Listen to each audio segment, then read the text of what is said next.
Hey guys, it is, let me see what time is it, 3 o'clock on the dot a.m., the witching hour.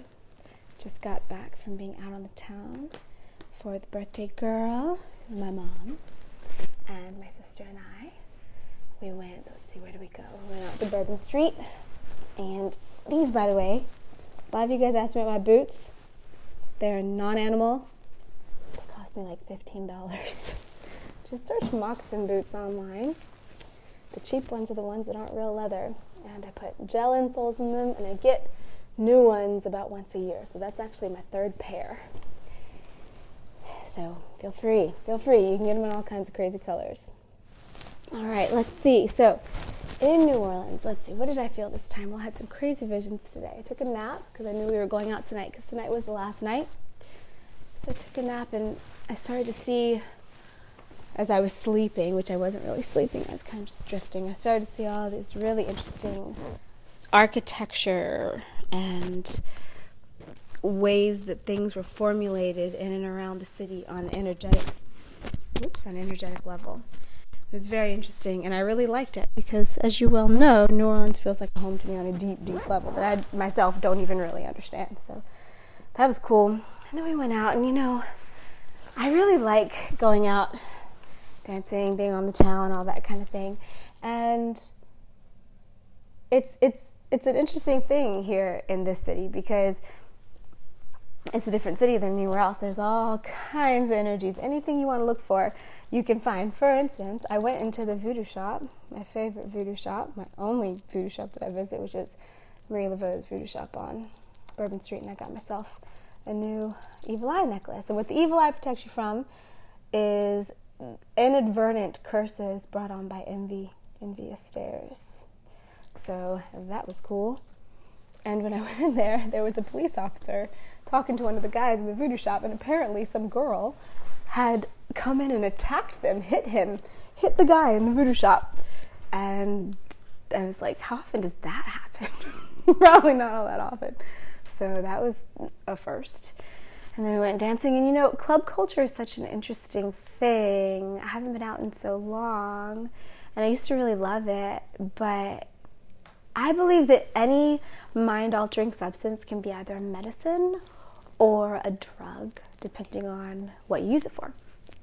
If you use it for escapism, it's a drug. If you use it for enhancement and learning, it's a medicine. That's the way I look at it. So, of course, we had a couple drinks, and we danced, and it's just really interesting feeling the flow of energies on dance floors in places where people are, for instance, imbibing a lot of alcohol.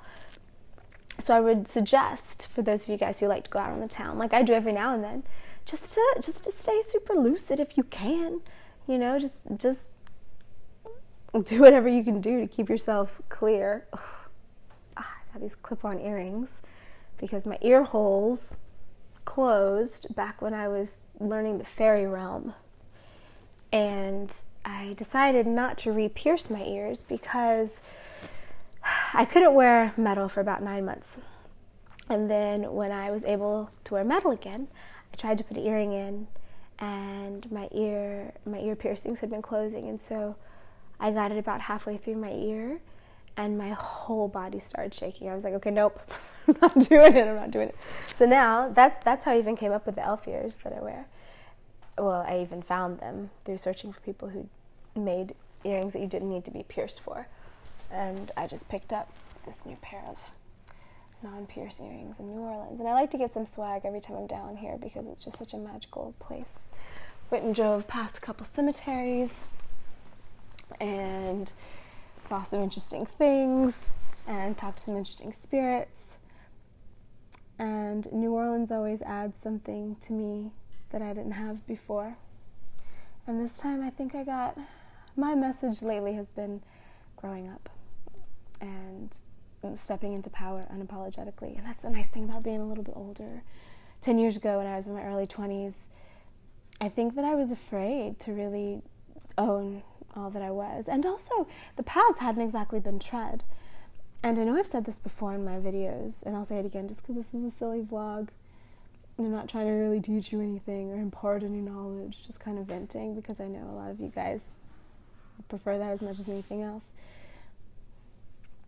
it's that we're building the new paths. We are the new ones, and we're building the new paths. And after we're gone, people will walk the paths that we tread. So it's always important to be really careful. You never know who's taking a cue from what you're doing. So make sure that you're wanting to be who you're being. And make sure that you are self-respecting whenever you're doing whatever it is you're doing, you know?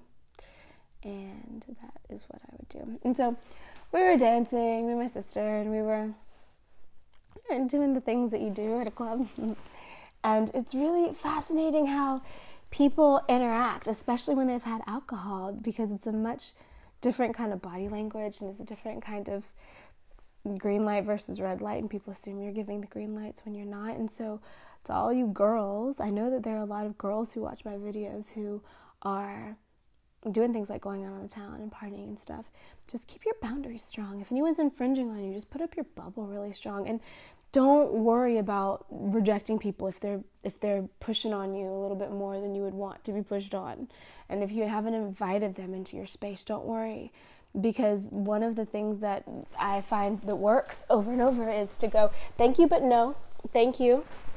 Thanks, but I'm good. You can always come up with an excuse. You can always say, well, and my excuse was real. I looked at my sister and I said, we never get to spend time together, so I'm with her. I'm not interested in making any connections like that, but thank you and have a good night. And that works. And if it ever doesn't, and someone gets rude, then you are absolutely allowed to say, oh no, you can step the hell back, friend, and go away. And women, especially young women, you really don't know how much power you have. You have a lot of power. So use it wisely and kindly and gently if you can, because a little goes a long way when it comes to that. So tomorrow I'm headed back to South Carolina, and then next week I'm going to go mermaid out with a mermaid goddess friend of mine. Maybe I'll record some vlogs out there too. And then after that I'm headed out to Sedona again, and then California again.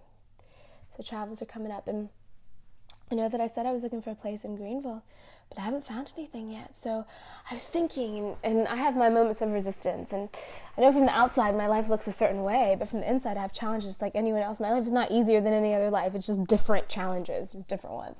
So for me, the thing I resist, the wonderful beauty and wonderful challenge of my life, is being as nomadic as I am. And so my goal is going to be to just rock the nomad life until I find exactly what I want. And the thing that I would have been selling out on had I found a spot in Greenville, I think, at least from what I was seeing when I was going and touring houses and stuff, was the eco factor.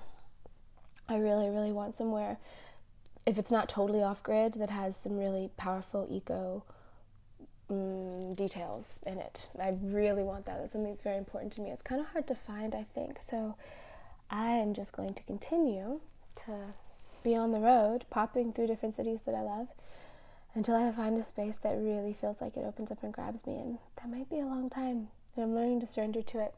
And sometimes it's easy and sometimes it's hard, but I think it will be worth it whenever I find a spot that's actually mine.